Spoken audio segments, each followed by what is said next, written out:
Hey, Aaron. Can you talk? You won't believe this. Huh? Hello, Maddie. What happened? Hope it's nothing serious. You know that woman from our kindergarten? Cynthia, can't remember her last name.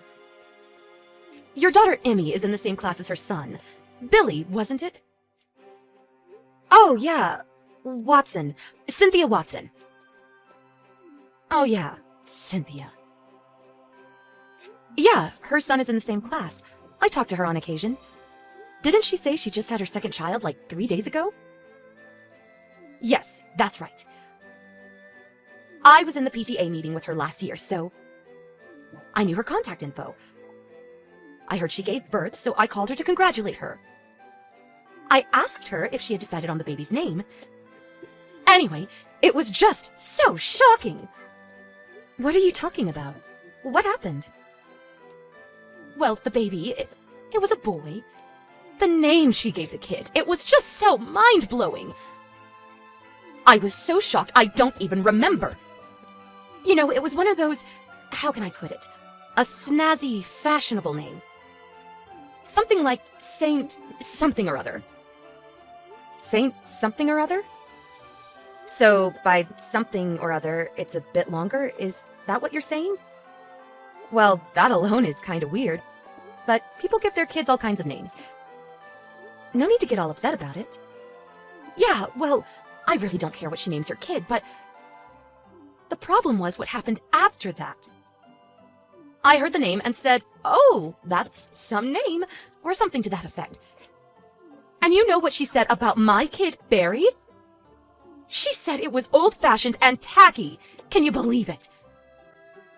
She said if I ever went overseas, like to Europe, people would make fun of it, and that he had no chance of working overseas, and added, I feel so sorry for you. She criticized me for naming my kid Barry. Then she added that naming a kid is something that can't be changed forever. She kept repeating why I chose such a dumb name over and over. What a dumb name. What a cheeky name, like some broken record. And then she's like, in contrast, how wonderful is my son's name? And on and on. Calling my son's name dumb and cheeky? Can you believe it? Barry is way better than this Saint something or other. I can't even remember the stupid name. Wow, really? That's unbelievable. Was Cynthia always like that? I thought she was a bit more laid back. I don't know. Maybe she's all euphoric because she just gave birth. I don't know. Possessed, maybe. Anyway, she went on and on about our kids' names, making a complete mockery of my son's name. That's awful.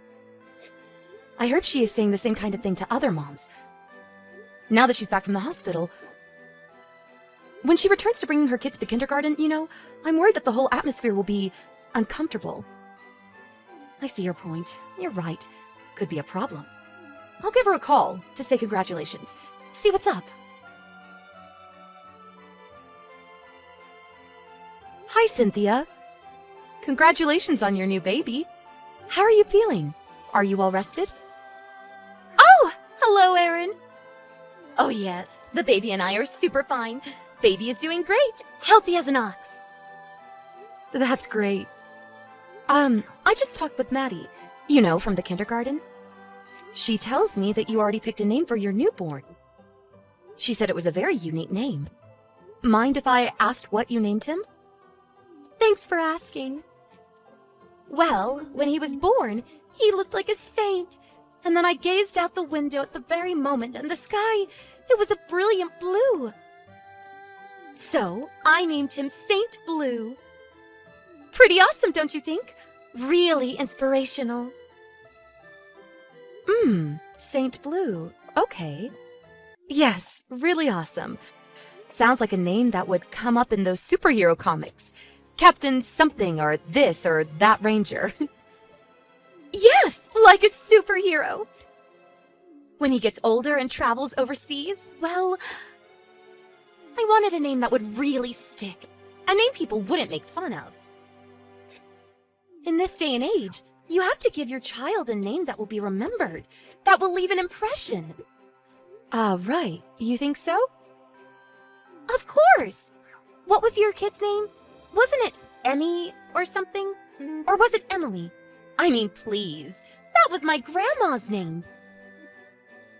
You better change that name. Sooner the better, while they're young. I mean, please. Emmy? Sounds like a bird or something.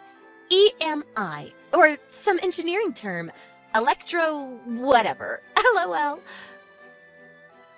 What are all these cheeky names? Emmy, Barry. How do you expect them to compete overseas? Bonjour, I'm Barry. LOL. I want my little Saint Blue to spread his wings and fly around the world. Yes, with a name like that, I suppose people overseas would be taken aback. Yeah, don't you agree? But wasn't your son... didn't he have an ordinary name? Wasn't it Billy or is it William? Pretty common name. Why did you decide to give your newborn such a unique name? Oh, yeah, Billy. Yeah. I was going to name him too, but... my husband and my mother-in-law came up with that name and submitted it, without consulting me. Can you believe it? I really hated that name, Billy. I prefer William, but you know kids. So I'm thinking of changing it pretty soon.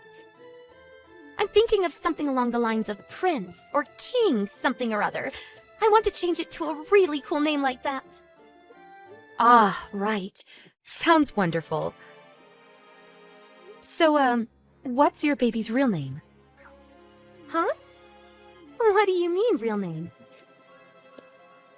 I know you're just playing around, so what's your kid's real name?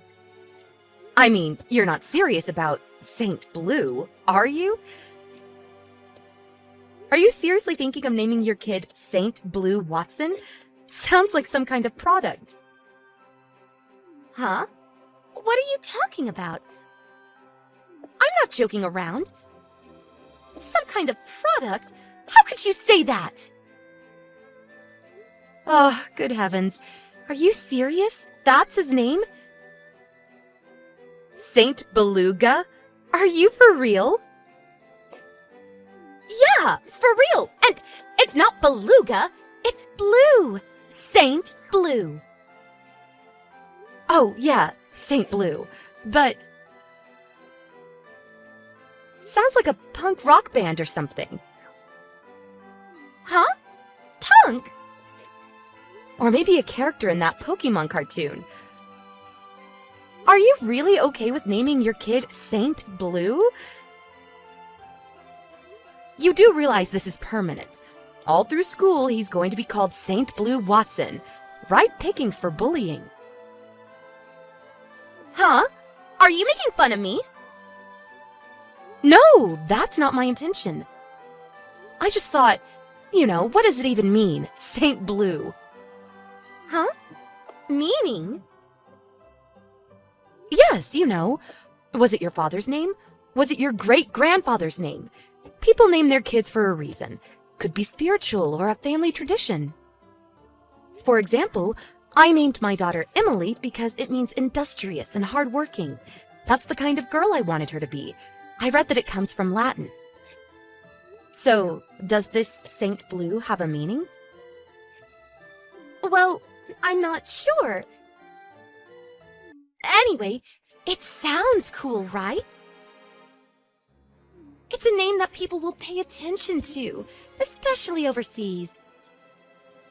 Unlike all these idiotic traditional names we hear every day. Oh, I get it. A cool and strong-sounding name that will impress people overseas. Yeah, that's it. You got that right. So, you're religious too, huh? I mean, the saint part. Maybe you should have just named him Saint Michael or Saint Augustine or something. Much more recognizable and impressive, I would think. Especially in Europe. Why pick blue? Well, that's because, well... What about a middle name? Are you going to choose a middle name? Like Saint Blue James Watson or something like that? To be honest, you'll just confuse the kid. Oh yeah, James was your husband's name, so he would be St. Blue James Watson Jr.? Or, by your standards, would you prefer St. Blue James Watson II? Oh, did you already apply for that name? When you submit the form, are you sure you'll have enough space on the form? Maybe you should shorten it to SB, like SBJ Watson. Sounds kind of intellectual. How should I know? I haven't had time to do that yet. I was going to go and do it without telling my husband or my mother-in-law. Oh, is that right? Okay. When you submit it, I'd really like to know what you decided. For reference, you know, when I have my next child. Oh yeah, that reminds me. When he gets into kindergarten and first grade, I wonder if all the kids and teachers will remember the name. Unique, but also a bit hard to remember. You know what I mean? Maddie couldn't even remember what it was. And whenever the teacher changes classes, you'll have to submit his name. I bet it'll just be shortened to SB as time goes by. And SB, well, that could be interpreted in all kinds of ways. You know, kids. Ugh, nobody is gonna call him SB. Oh, and I recently saw something on the internet. They took this survey, and it said applicants with weird names are at a disadvantage. Corporations prefer to be on the safe side. I know, sounds kind of discriminatory. Well, if he can't even succeed here in the States, how is he going to succeed overseas? Just wondering. Well, he is, you know. Hey, what the hell is this? What are you ragging on about my name choice? Are you mocking me? Of course not. But it was you who said that about Maddie's kid. You said Barry was an old-fashioned and tacky name. That's why I wanted to ask about your name choice. I figured you named your kid for a specific reason. I mean, to degrade someone else's name? You probably had a pretty good reason. I wanted to know why you chose that name, how it would affect that child, what will happen when he grows up. Would it make life difficult for him? I had all kinds of thoughts crossing my mind. I figured you had it all thought out. Oh, please, give me a break. I can do as I please. You have no right to tell me how I can name my child. I don't want to hear your advice. I don't need to hear any of your idiotic reasoning. Thank you. Well, that goes both ways, don't you think? If you want to name your child Paint, Saint, or whatever, you can do as you like. I mean, you're a complete stranger. I have no right to say a damn thing. But I have to defend my friend's child as well as mine. I couldn't just sit by and let it pass. Come on, Cynthia. It really doesn't feel good to hear someone trash talk your kid's name, right? Yeah, well, I guess. You know, you can name your kid whatever you like, and everyone will probably accept it. Why wouldn't they? But I would refrain from disparaging other kids' names. People just won't accept that. You probably said the same thing to the other mothers, am I right? You keep this up, and you won't have any friends left at school. If you're okay with that, I'll say no more. Yes, well, I was just, you know. I'm really sorry. I know you just returned home. You must be pretty tired. I hope you recover quickly.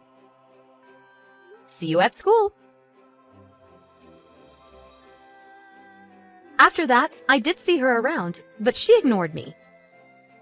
But about a week later, she contacted me. Apparently, she thought about the whole conversation and realized she was in the wrong. She decided to name her son Randall, which means wolf shield, strong and protective. It's apparently a biking name, actually kind of cool. She also went around to the other mothers and apologized for her attitude. Most of the moms were pretty forgiving. Most chalked it up to the stress from the pregnancy and birth, which we could all relate to. The atmosphere at the kindergarten changed significantly too. No more negative atmosphere. That was my biggest worry. I'm glad I confronted her about this. And I'm glad Cynthia turned out to be an understanding person after all. Tina, what are you doing right now? Why are you out in the middle of the day? I'm at work as usual. Because it's a weekday. Good grief, you're still working? I've been telling you since forever to just hurry up and quit.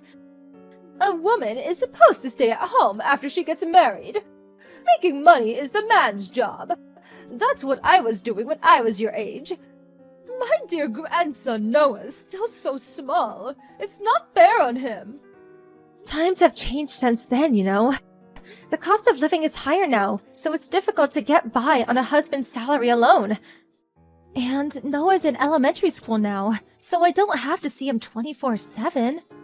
Do not talk back to your mother-in-law. There's no way my Jack's salary isn't enough on its own. Are you sure it's not just you being bad with money? You must be neglecting the finances because you're working too much. This is all the more reason for you to stop working. Even if you say that, you should quit your job and start devoting a little more time to learn how to cook. I tried the stew in the kitchen, but it tasted awful. Huh? Wait, did you come to our house again? Yes. I had errands to run, so I stopped by on the way. But no one was in, so I messaged you. Just hold on. Did you get another spare key made without telling us? I told you to stop doing that! Do not enter our house when we're not there. Why not? It's my son's house. Besides, I have to conduct surprise checks every now and then to make sure you're not slacking on the housework. And just as I suspected, whatever was in the pot was absolutely disgusting. Inside the fridge was a disorganized mess too. Don't eat our food without permission. That's our supper. I can't let my Jack or little Noah eat anything that disgusting. I threw it in the trash, so make it again.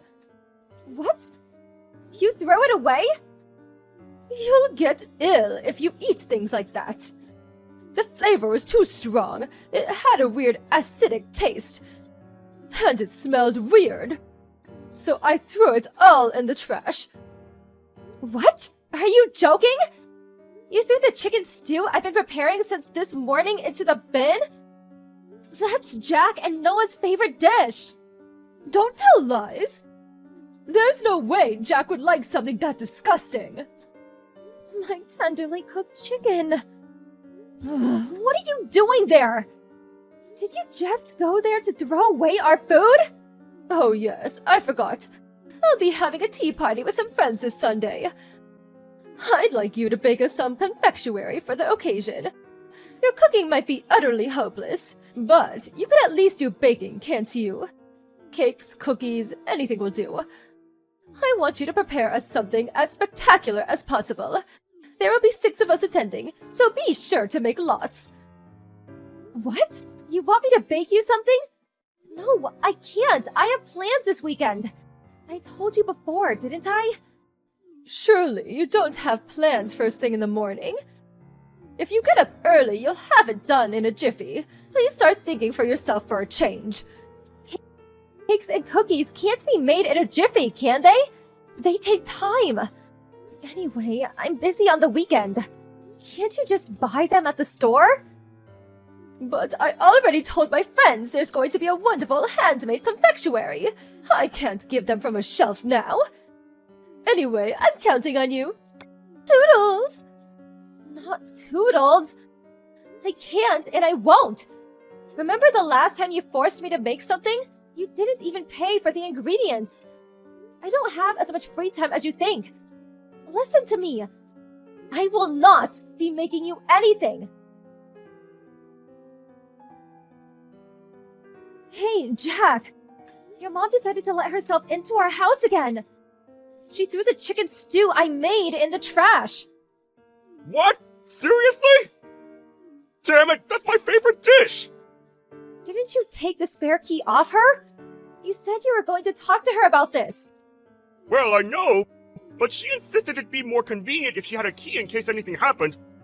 Then she started crying and said, "Don't be so cruel to your old mother!" I felt bad. I didn't have the nerve to take it off her by force. Don't let her play you like that. Do you have any idea how many times she's thrown my dishes in the trash?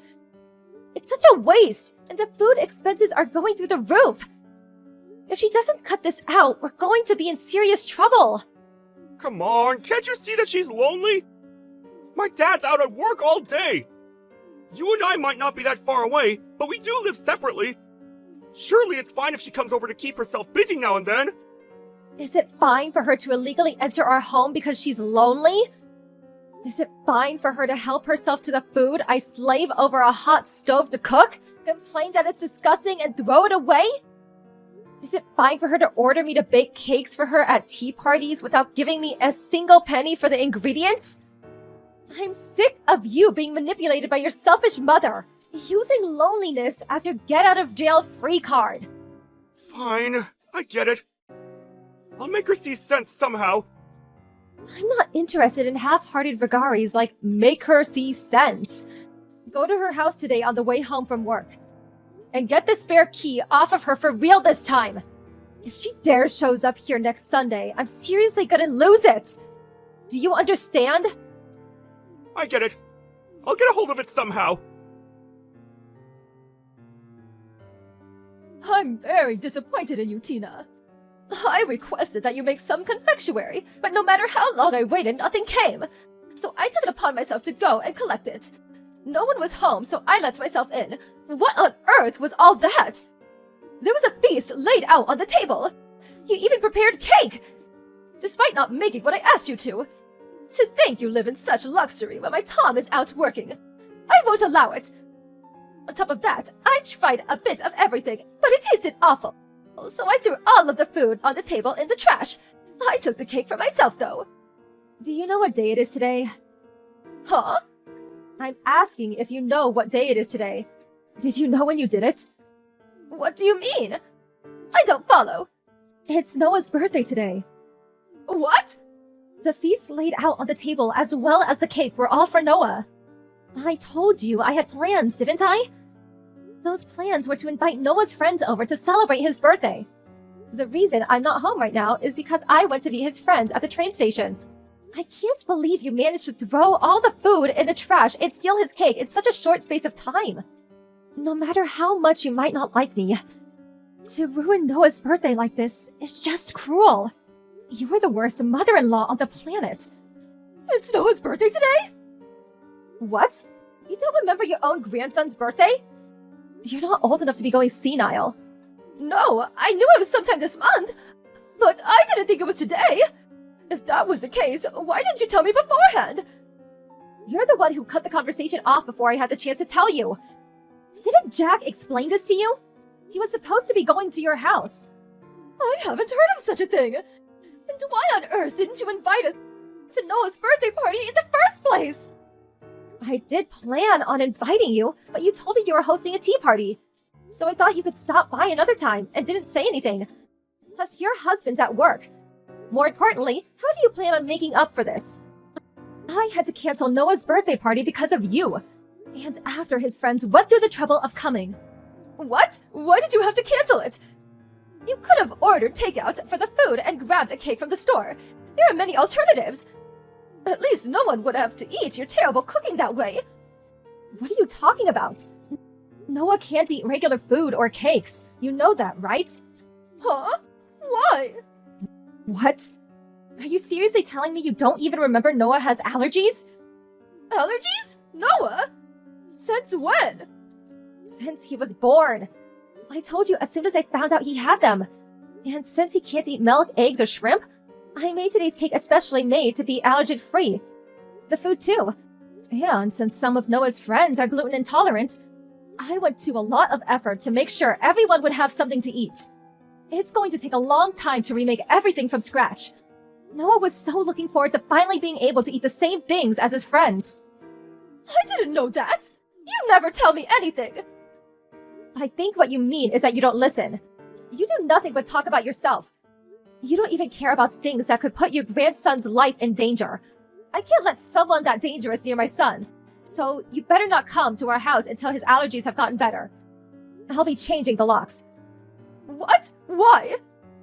I don't want someone who doesn't understand Noah's allergies coming and going as they please. For now, all you've done is throw our meals away. But who knows whether you might decide to cook him something yourself one day that contains stuff he's allergic to. Anyway, Noah's upset that you ruined his birthday. He burst into tears and shouted, "I don't want to see Grandma!" Well, I didn't know about his birthday or the allergies. Surely it can't be helped. I'm Jack's mother and Noah's grandmother. Surely my son's house is the same as my house? I can't accept you banning me from entering. Give it a rest. You trampled all over what was supposed to be a fun day for the kids. All for your own satisfaction. I've tolerated you throwing away my food until now. But you're not getting away with what you did this time. If you illegally enter our home one more time, we're moving house and cutting all contact with you. Depending on the circumstances, even divorce with Jack isn't off the table. I'll take Noah and move in with my parents. What? Divorce? Divorce? You can't do that! I'm serious. It all depends on your attitude from here on out. I'm sorry. I apologize. Please forgive me. Please make Noah understand that I didn't mean to. I will not do such a thing. If you want to make this up to Noah, how about thinking for yourself for a change? As for me, forgiving you, I'll make that decision depending on whether I see change in your behavior. I have to go see Noah now, so excuse me. Toodles, mother-in-law. My mother-in-law immediately rushed over to apologize with cake and hors d'oeuvres in hand. But as usual, everything contained allergens. So we refused the food and took possession of her spare key. She stayed outside the front door shouting, causing a racket for a little while. But Noah, who was already in a bad mood from having his birthday ruined, took one look at her and shouted, "I hate Grandma!" and threw a screaming fit. She must have tattled on me to Jack straight away. Because when he got home, he started complaining at me, saying, "Don't make my mom cry." But I swiftly lectured on him on how it was entirely his fault for not taking the key off her in the first place. And when I said, "Should I take Noah and break off all contact with you?" he started panicking, got on his knees, and apologized. Jack's completely on my side now, and his mother, afraid of being cut out of our lives, stopped coming to our house out of the blue. Now, with an appropriate degree of space between us and the in-laws, our lives are comfortable and stress-free. The birthday party was successfully held the following Sunday. Everyone came over to join the celebrations, and Noah was finally able to eat the same cake as his friends for the first time. I'm so relieved that his birthday party didn't end up being a sad memory.